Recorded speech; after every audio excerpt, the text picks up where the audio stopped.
Hello everyone, welcome to another past tutorial video. Today we are looking at ruler number 47, which is Mini Bauble. So the first thing that I'm going to show you what to do is just one complete individual Mini Bauble. So you need to find your starting place on the material, start with your needle down and just sew the first half of the bauble, making sure that you do exaggerate the indentations so that we get the pattern that we're after. Once we've got the first half, you can then line up here. You can see the scroll lines I've put on top of what we've just sewn, and then that means that we can sew the second half of the Mini Bauble and it will match up perfectly with the previous sewn side of the Mini Bauble.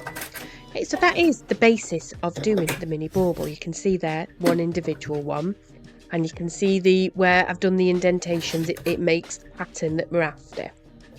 So we can do one individual Mini Baubles, or we can build up this pattern. So I'm going to show you now how you can just do two together. Now you can expand, you can do more than two, you could do a full row vertically, you could do a coverall area. But what we do is, instead of stopping halfway down like we did for the individual, we're going to sew the whole length of the channel. Again, making sure that we put the needle and the foot snugly into the indentations and just follow it all the way down.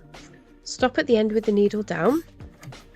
Okay, and then what we need to do then is slide the ruler back to the start position.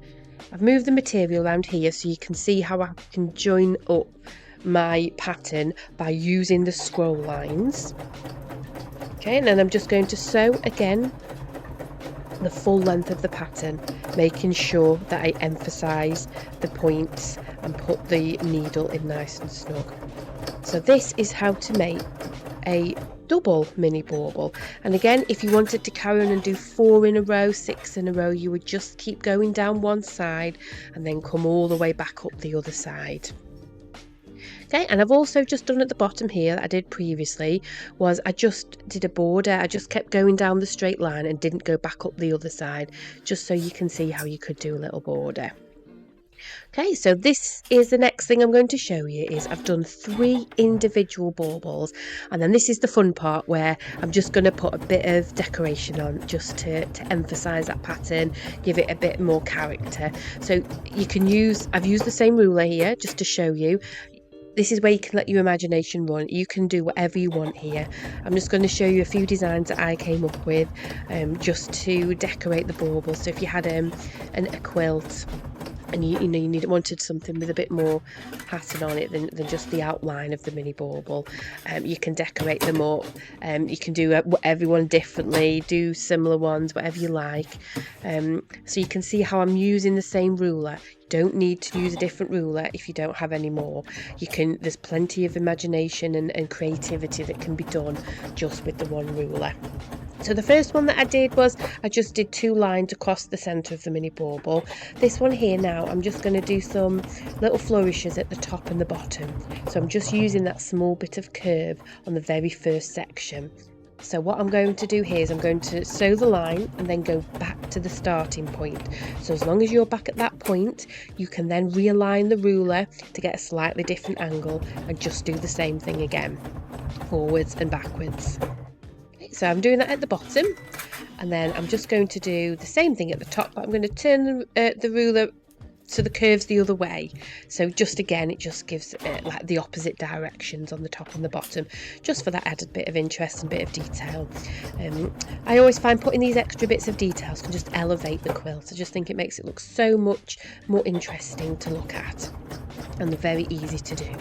So like I said, these are just my few ideas. You can, whatever ideas you can think of, just to show you the difference it makes rather than just having the 3 plain outlines of the Mini Bauble.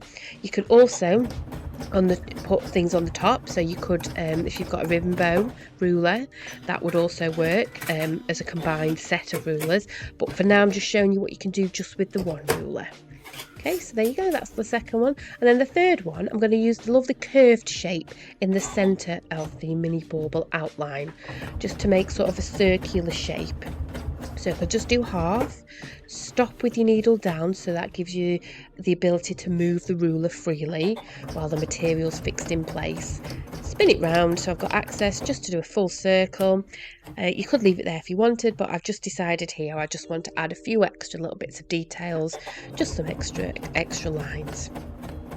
So you can see this ruler, as with all our other rulers, there's lots of flexibility to it. You could do lots of different patterns. You could use this as a coverall pattern if you just did the whole mini baubles joined together for the whole section of your material. If you were doing a smaller project like a table runner or placemats, these mini baubles would be perfect, especially obviously at Christmas time. Okay, so that's the last one finished. I'll just show you the finished. So you can see there, just doing that extra little bit of detail has made those 3 individual baubles stand out so much more. Enjoy!